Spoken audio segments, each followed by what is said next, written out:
सवालों के घेरे में है। न्यूज 18 ने 12 अगस्त को फर्जी ड्राइविंग लाइसेंस से जुड़ी खबर दिखाई थी, जिसके बाद मामले की जांच कार्रवाई की गई। दरभंगा के जिलाधिकारी ने जांच रिपोर्ट के आधार पर तत्कालीन डीटीओ शशि शेखरन समेत 4 कर्मियों के खिलाफ कार्रवाई का अनुरोध परिवहन विभाग के सचिव से किया था, लेकिन अब तक इस मामले में कोई कार्रवाई नहीं हुई है।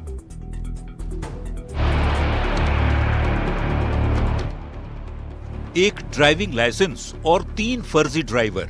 न्यूज 18 पर 12 अगस्त को जब ये खबर चली तो परिवहन विभाग में खलबली मच गई।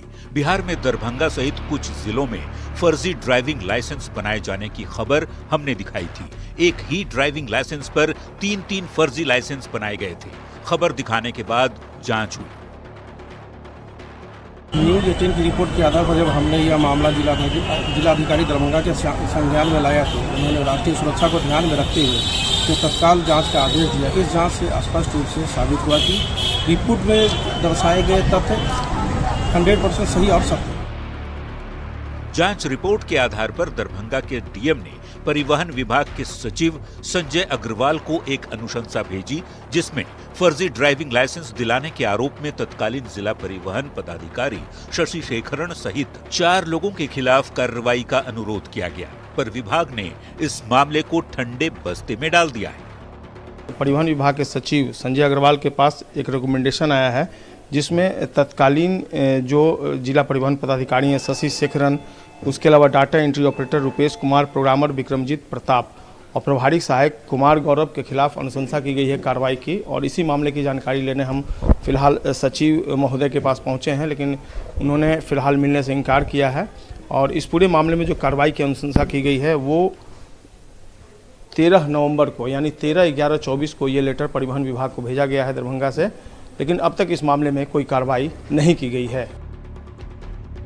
इस मामले में हमने परिवहन विभाग के सचिव संजय अग्रवाल की प्रतिक्रिया जाननी चाहिए, पर उन्होंने मिलने से ही मना कर दिया। परिवहन आयुक्त ने या फिर विभाग के ज्वाइंट सेक्रेटरी ने भी इस मामले में कुछ नहीं बोलना मुनासिब समझा। हालांकि परिवहन विभाग की मंत्री शीला मंडल ने मामले को संज्ञान में लेकर कार्रवाई का आश्वासन जरूर दिया है।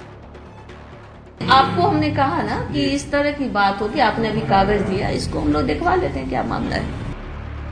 नीतीश सरकार के भ्रष्टाचार पर जीरो टॉलरेंस के दावों के बाद भी इस तरह की खबरें विभाग को सवालों के घेरे में खड़ा करती है। अब देखना ये होगा कि परिवहन विभाग की मंत्री के संज्ञान में आने के बाद भी इस मामले में कोई ठोस एक्शन लिया जाता है या नहीं।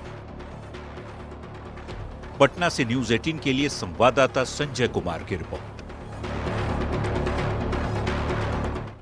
रेलवे में फर्जी बहाली करने वाले अंतर्राज्यीय गिरोह का तार सोनपुर से भी जुड़ गया है, जिसको लेकर सोनपुर रेल थाने की पुलिस ने कार्रवाई तेज कर दी है। जीआरपी थाना अध्यक्ष के नेतृत्व में पुलिस ने एडीआरएम योगेश कुमार के आवास पर उनके रसोइया संजय कुमार को गिरफ्तार करने के लिए पहुंची, लेकिन संजय कुमार आवास पर नहीं मिले। बता दें कि 2 दिसंबर को सबसे पहले उड़ीसा, झारखंड के रहने वाले 3 लोगों को फर्जी आईडी कार्ड के साथ रेल पुलिस ने पकड़ा था, जिसके बाद इस मामले का खुलासा हुआ था। वन नेशन वन इलेक्शन को केंद्रीय कैबिनेट की मंजूरी मिलने के बाद बिहार में सियासत गर्मा गई है। एक देश एक चुनाव पर आरजेडी ने सवाल उठाए हैं, तो बिहार के डिप्टी सीएम विजय सिन्हा ने पलटवार करते हुए कहा कि जिनको सत्ता जाने का भय है वही इस पर सवाल खड़ा कर रहे हैं। देखिए, देश में एक निर्णायक सुधार की ओर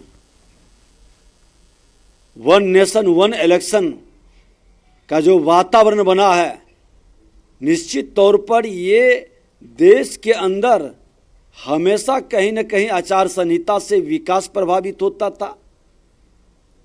चुनाव के नाम पर जनता के प्रति समर्पित सेवा की भावनाएं प्रभावित होती थी। ये वही लोग बेचैन हैं जिनकी परिवारवाद की जागीरदारी जमींदारी जाने का डर सता रहा है, जिनको न जनता पर विश्वास है, न जनतंत्र पर विश्वास है, न संविधान पर विश्वास है। नेता प्रतिपक्ष तेजस्वी यादव के बयान पर मंत्री नितिन नवीन ने पलटवार किया। उन्होंने कहा कि जनता को सरकार की योजनाओं की जानकारी देने के लिए यात्रा या प्रचार किया जाता है, ताकि सरकार की योजनाओं का लाभ जनता उठा सके।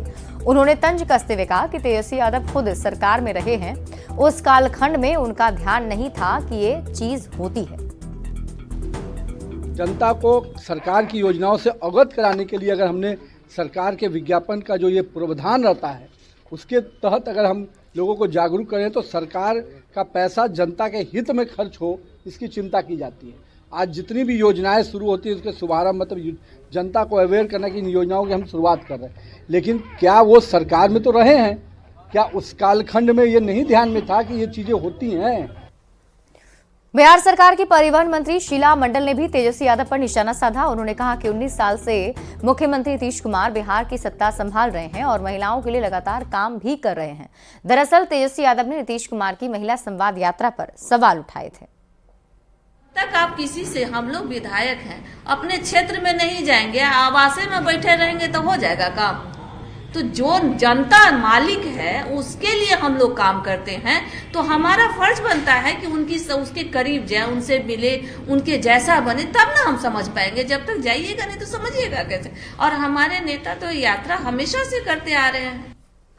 बिहार से सटे नेपाल के रास्ते गांजा की तस्करी का एक बड़ा मामला सामने आया है, जहां सीमा शुल्क निवारण के अधिकारियों ने बुधवार को रक्सौल बॉर्डर के पास से 2 टैंक लॉरी में छिपाकर भारत लाई जा रही गांजे की बड़ी खेप को बरामद किया। यह कार्रवाई सीमा शुल्क निवारण के आयुक्त डॉक्टर यशवर्धन पाठक को मिली गुप्त सूचना के आधार पर की गई। न्यूज 18 से एक्सक्लूसिव बातचीत की है डॉक्टर यशवर्धन पाठक ने। इस वक्त हमारे साथ मौजूद हैं सीमा शुल्क निवारण के आयुक्त डॉक्टर यशवर्धन पाठक।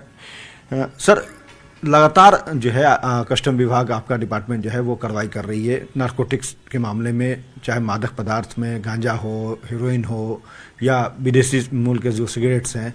कल भी एक बड़ी अचीवमेंट हुई है और ये कैसे ये पूरा नेक्सस चल रहा है और कार्रवाई के बाद 2 लोग जो गिरफ्तार किए गए हैं उनसे पूछताछ की जा रही है?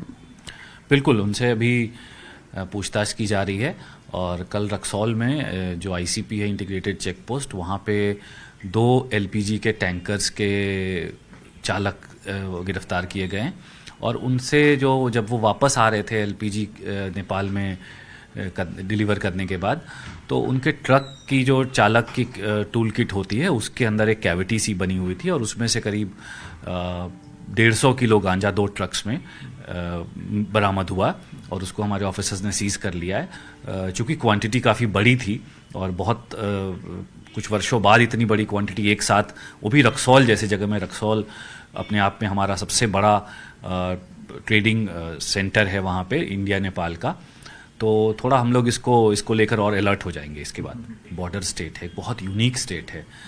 आपके पास 726 किलोमीटर का पूरा पोरस बॉर्डर है नेपाल से। अपने आप में दुनिया में ये सबसे यूनिक बॉर्डर है, ऐसा पोरस बॉर्डर जहाँ रोज़ करीब 5 से 10 लाख लोग एक देश से दूसरे देश में आना जाना करें। शायद मेरी जहन में कोई और मुल्क नहीं है ऐसा, कोई और 2 मुल्क के बीच नहीं है। इसके साथ ही बिहार के बहुत पास में ही बांग्लादेश का भी बॉर्डर है। बिहार से बीच में नेपाल का थोड़ा हिस्सा, बांग्लादेश, वेस्ट बंगाल का थोड़ा हिस्सा आता है, तो बांग्लादेश से भी आने की संभावना रहती है। बट बांग्लादेश का बॉर्डर जैसे मैंने कहा इतना पोरस नहीं है, लेकिन नॉर्थ ईस्ट से भी कुछ भी सामान आता है तो उसका रूट बिहार से ही होता है, किशनगंज के थ्रू या बाकी मुजफ्फरपुर वगैरह हैं। तो हमारे ऑफिसर्स हैं जो प्रिवेंटिव के ऑफिसर्स हैं वो अलर्ट रहते हैं, चौकस रहते हैं। इस मामले में कार्रवाई जारी है। अमित कुमार, न्यूज 18 पटना। आज से दरभंगा एयरपोर्ट से दिल्ली के लिए इंडिगो की विमान सेवा शुरू हो गई है और इसी के साथ विमान कंपनी स्पाइस जेट का दरभंगा हवाई अड्डे पर से एकाधिकार खत्म होने जा रहा है। अब दरभंगा में इंडिगो ने अपना पैर पसारना शुरू कर दिया है। 2 विमान कंपनी के होने से यात्रियों को न सिर्फ बेहतर ऑप्शन मिलेगा बल्कि किराए में स्पाइस जेट की हो रही मनमानी का सामना भी यात्रियों को नहीं करना पड़ेगा। वहीं आज पहली उड़ान का उद्घाटन दरभंगा शहर के नगर विधायक संजय सरावगी ने केक और फीता काट कर किया। यात्रियों में भी इसको लेकर काफी खुशी थी। लाइट उसमें लगा हुआ है, थोड़ा बहुत उड़ा नहीं। से नई विमान सेवाएं आम जनता को मिल रही है। कुछ दिन पहले दरभंगा से मुंबई की इंडिगो प्रारंभ हुआ। आज से 12 तारीख से दिल्ली के लिए भी इंडिगो की सेवाएं प्रारंभ हो रही है। बड़ा दिन है, दरभंगा से लगातार लोगों की मांग थी। एकदम इंडिगो का सेवा आज से शुरू हुआ है और आज फ्लाइट उड़ी है तो बहुत ही खुशी की बात है, जो कि एक स्पाइस जेट ही पहले उसका एक अधिकार था इस हवाई अड्डा पर। वो सिर्फ स्पाइस जेट का फ्लाइट लेकर लोगों को जाना आना होता था। हम लोग दिल्ली भी जाते थे तो उसी से जाते थे। लेकिन अब आज से इंडिगो शुरू हुआ है तो प्रतिस्पर्धा बढ़ी है, तो निश्चित रूप से किराया में भी कटौती हुई है। खबर आपको सासाराम से बताते हैं, जहां रोहतास पुलिस ने निजी तौर पर बाउंसर लेकर घूमने वाले वीआईपी कल्चर के लोगों पर नकेल कसने की कवायद शुरू कर दी है। एसपी ने बताया कि पुलिस को सूचना मिली कि डेहरी के वार्ड नंबर 14 के रहने वाले जाहिद परवेज नामक एक व्यक्ति निजी अंगरक्षक और बाउंसर लेकर घूम रहे हैं। पुलिस ने नोटिस देकर थाना बुलाया और पूछताछ भी की।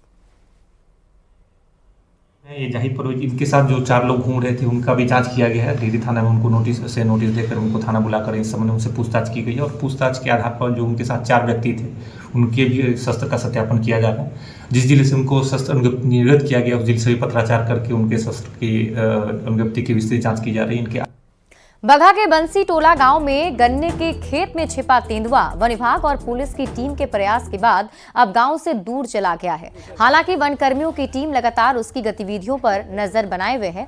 तेंदुआ फिलहाल गांव से दूर गंडक क्षेत्र के दियारा की तरफ चला गया। वन विभाग की टीम उसकी ट्रैकिंग में अभी भी जुटी हुई है। तेंदुए को पकड़ने के लिए 2 पिंजरे लगाए गए हैं। ग्रामीणों को अलर्ट रहने की हिदायत दी गई है। बता दें कि अब तक तेंदुए के हमले में 6 लोग घायल हो गए हैं। कुछ काम कर रहे थे जी, तो तेंदुआ वहाँ खेत में पड़े हुए थे, तो वो उसमें जो है उनको अटैक नहीं, वो भागने का कोशिश कर रहा था तेंदुआ, जिसमें कुछ ग्रामीण घायल हो गए। उनका इलाज कराया गया है और तेंदुआ को हम लोग जो है सो पेट्रोलिंग रात भर की है और तेंदुआ गाँव से बाहर चली गई है। पूर्णिया के लोगों के लिए बहुत बड़ी खुशखबरी है। पिछले 36 सालों से शहर में 80,000 भूधारियों का रसीद नहीं कट रहा था, लेकिन राजस्व और भूमि सुधार मंत्री से इस बड़े मुद्दे को सुलझा दिया है।